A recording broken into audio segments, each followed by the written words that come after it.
चेन्नईला मी taste match cover करायला गेलो होतो आणि टेस्ट मॅचला 2-3 दिवस बाकी असताना मी पोहोचलेलो होतो. माझा मित्र मला म्हणला, सुनंदन कसंही कर, आज संध्याकाळी वगैरे रिपोर्ट लिहायचं थांबू नकोस, 4-4:30ला रिपोर्ट संपव आणि तयार राहा आणि माझ्याबरोबर तुला यायचं आहे. कुठे म्हणलं ते सांगणार नाही. मी गपचूप त्या मित्राच्या आज्ञेप्रमाणे 4-4:30ला रिपोर्ट संपवला आणि रेडी राहिलो. तो मला घ्यायला आला. चेन्नईला आम्ही त्याच्या मोटरबाईकवर बसून एक साधारण 5च्या सुमारास आम्ही पोएस गार्डनला पोचलो.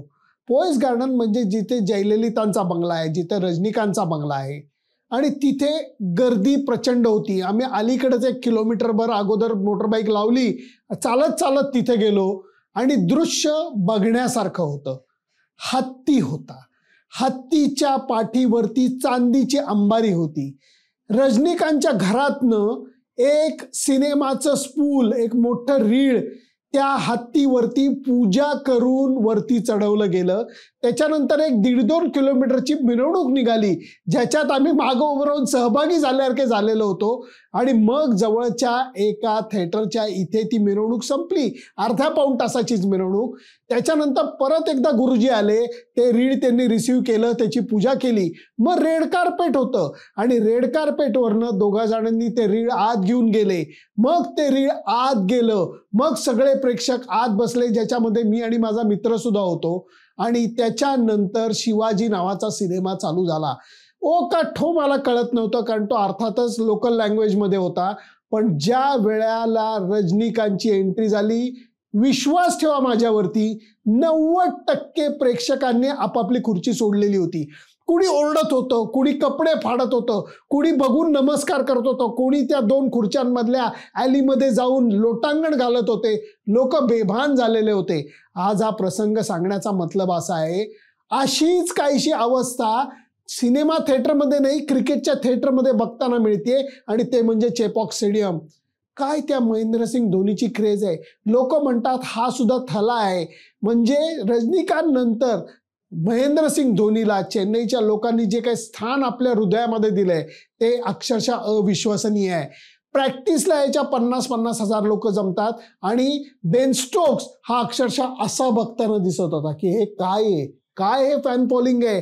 आणि त्याच्यानंतर परवाच्या मॅचला जेव्हा धोनी अक्षरशः 3-4 बॉल असताना पहिल्यांदा चेन्नईमध्ये खूप वर्षानंतर बॅटिंगला उतरला, कानठळ्या बसवणारा आवाज होता.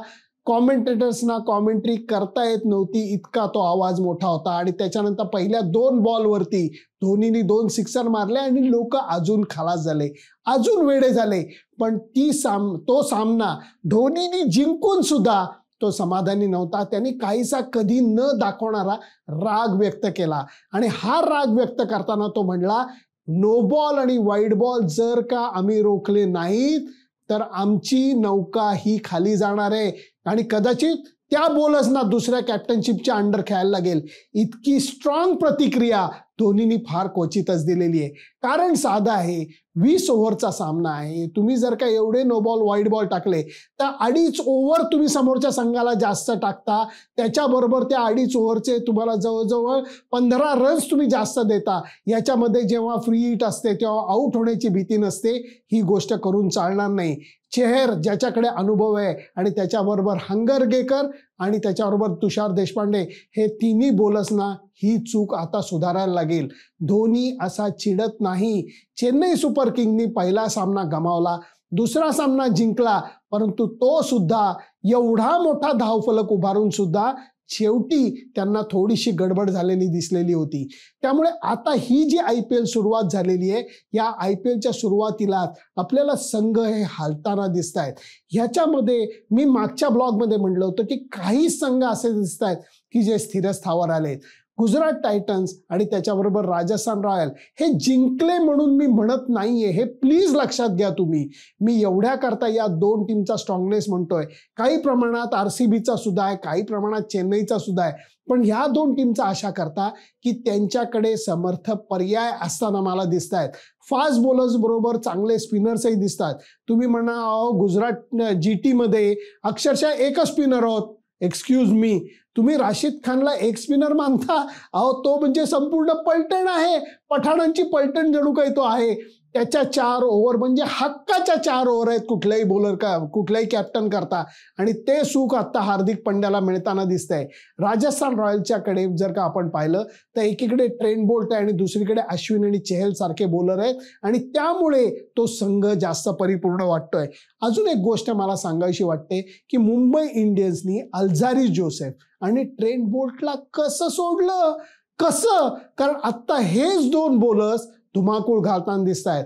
अल्झारी जोसेफनी काल अक्षरशः 2 बॅट्समनच्या हेल्मेटवरती दणकट बॉल आदळवलेला आहे. हा स्पीडचा भाग नाहीये, हा वेस्ट इंडियन स्पीडचा भाग आहे, कारण तो पुढे टाकून सुद्धा बॉलला उसळी आणू शकतो, आणि या कारणांमुळे त्यांचे संघ मला मजबूत वाटत आहेत.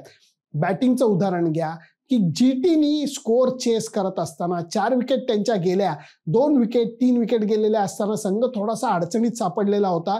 परंतु त्याच्यानंतर साई सुदर्शननी जी बॅटिंग केली आहे, माझा मित्र जो आहे अमोल कराडकर, त्यांनी ह्यावेळेला अगोदरच सांगितलेलं आहे की साई सुदर्शनकडे तुम्ही लक्ष द्या, अत्यंत गुणवान खेळाडू आहे. जसाच तिलक हा मुंबई इंडियन्सचा खेळाडू आहे, पण साई सुदर्शनच्या बॅटिंगमध्ये एक नजाकत आहे. दोघेही लेफ्ट हँडर आहेत, परंतु त्या खेळण्यामध्ये एक सॉफ्टनेस दिसतो. त्याच्या बॅटमधनं जेव्हा बॉल निघतो तेव्हा जो आवाज येतो तो फार मधुर असतो.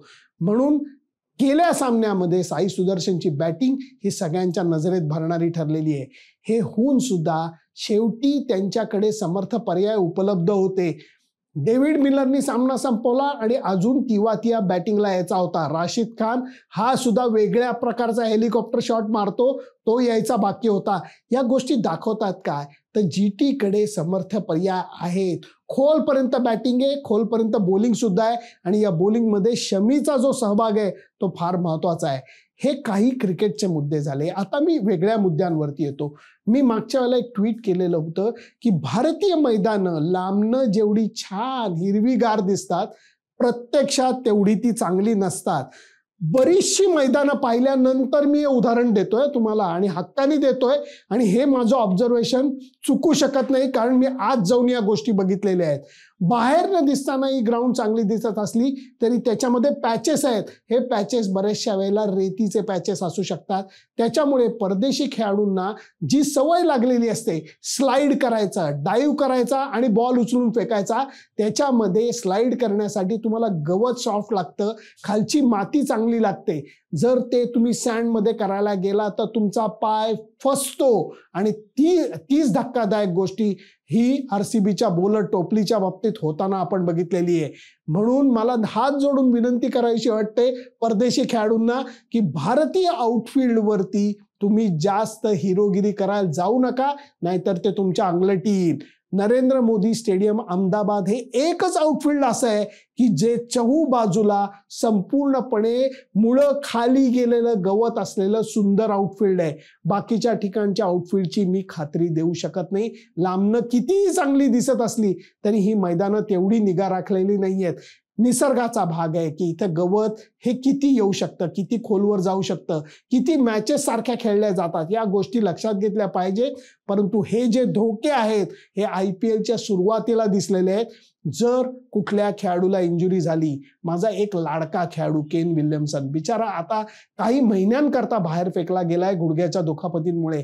किती दुर्दैवी अपघात आहे हा. न्यूझीलंड संघाला सुद्धा त्याचा धक्का लागणार आहे, आणि या प्रसंगामुळे जगभरातले जे त्या देशांचे प्रशिक्षक आहेत ते अक्षरशः असे IPLचे सामने बघत असतील की बापरे, आपल्या खेळाडूंना इंजुरी होत नाही ना, कारण या इंजुरीचा हा धाक हा सतत लागणार आहे. ह्याच्यामध्ये उपाय काय राहतो, तर तुमच्याकडे पर्याय आहेत का? दुर्दैवाने कुठल्या खेळाडूला इंजुरी झाली तर तुमच्याकडे समर्थ नसला तरी 80% खेळाडूचा पर्याय तुमच्याकडे अवेलेबल आहे का? हा माझा खरा मुद्दा आहे. आणि शेवटचा मुद्दा मी म्हणतो, आणि तो म्हणजे इम्पॅक्ट प्लेअरचा. आत्ताच्या घडीला तरी मला हा इम्पॅक्ट प्लेअर वाटलेला नाहीये, कारण हा बदली खेळाडू आहे. हा खेळाडू बाहेर जातो, त्याच्या जागी तो खेळाडू येतो. बॅटिंग करणारी जो संघ असतो तो बॉलरला नंतर घेतो, जो बॉलिंग करणारा संघ असतो तो नंतर बॅट्समनला घेतो. हा बदली खेळाडूचा भाग आहे, आणि त्याच्यामुळे अष्टपैलू खेळाडूंचं महत्त्व हे किंचित कमी झालेलं आहे. त्यामुळे या सगळ्या गोष्टी मला पचवायला थोड्याशा अवघड जात आहेत. तुम्हाला काय वाटतं मला जरूर कळवा, कारण ही माझी ऑब्झर्वेशन आहे. लांबनं दिसताना तुम्हाला ग्राउंड चांगलं दिसतं, परंतु प्रत्यक्षात तेवढं चांगलं आहे की नाही. मी जो स्पिनरचा मुद्दा मांडला, राशिद खानचा मुद्दा मांडला, ज्याच्याबद्दल मला खूप प्रेम आणि आदर आहे, कारण दादा बॉलर आहे तो T20चा, तसे इतर खेळाडूंकडे पर्याय आहेत का? कारण दिल्लीनी एकीकडे चांगली बॉलिंग करून दाखवली, परंतु नंतर त्यांना बॅटिंगमध्ये अपयश आलं. GT आणि RR या दोन टीममध्ये तो बॅलन्स मला दिसतोय. तोच बॅलन्स RCB मध्ये, चेन्नई सुपर किंग्स मध्ये पुढे जाऊन येईल की काय, अशी मला शक्यता वाटते. सुरुवात आहे ही, IPL ची सुरुवात आहे, त्यामुळे एकदम भाकीत मी करणार नाही, परंतु तुमचे सुद्धा मुद्दे ऐकायला मला जरूर आवडेल. फक्त त्याच्याकरता माझं फेसबुक पेज, माझं YouTube चॅनल सबस्क्राईब करायला विसरू नका. Bye bye.